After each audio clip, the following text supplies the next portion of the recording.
Aaron Cruz exclusive interview sa kanya ni Ogie Diaz kung saan nilahad niya ang tunay na pangyayari dahil itong si Aaron Cruz ay nahuli sa bypass operation ng PDEA noong July 16, 2019 at ito pala ang masalimuot na pangyayari sa buhay niya na hindi niya akalaing makukulong siya.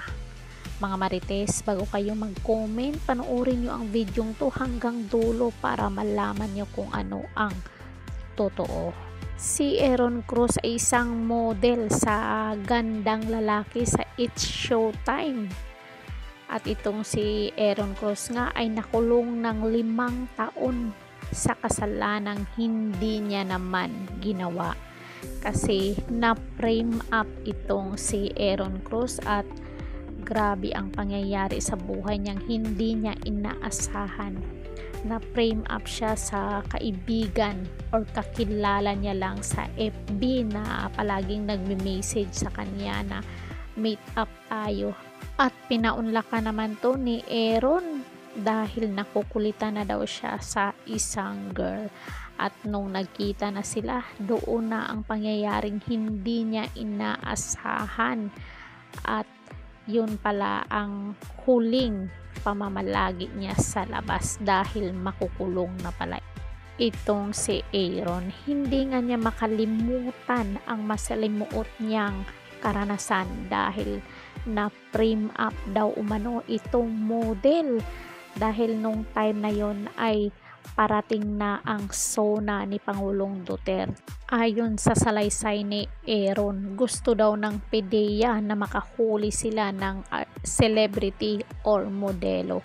Kaya siguro nasali itong si Aaron sa isang bypass operation na wala naman siyang dalang droga.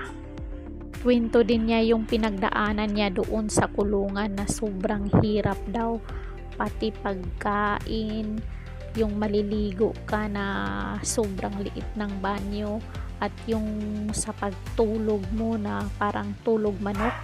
At may nakilala pa siya doong celebrity na si Bong Navarro.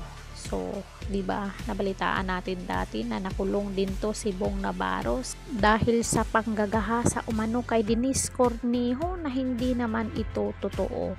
At ngayon po ay itong si Aaron ay nakalabas na noong July 17, 2024. So, bagong laya itong si Aaron at panay daw ito message kay Ogie Diaz para interviewin siya, para ma-share niya, maipaabot niya sa lahat ang kanyang tunay na nangyari sa buhay niya.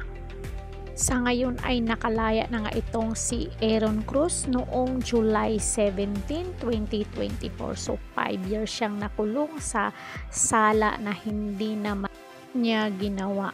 Sa ngayon ay mag-1 buwan na itong si Aaron na nakalaya at masaya ito dahil nakasama na niya ang kanyang pamilya at nag-video call daw itong si Aaron at saka si Bong Navarro na super saya dahil nakalaya na nga siya. At may payo pa nga itong si Aaron na huwag magtiwala basta-basta sa isang tao kahit kaibigan pa ito. Totoo naman po yan dahil alam nyo na sa panahon ngayon kahit kaibigan mo iluluklok ka pa rin yan. So sana nagustuhan nyo ang video natin ngayon guys. Don't forget to like, share, and subscribe Caridad Official TV para ma-update kayo sa ating mga latest dito sa showbiz.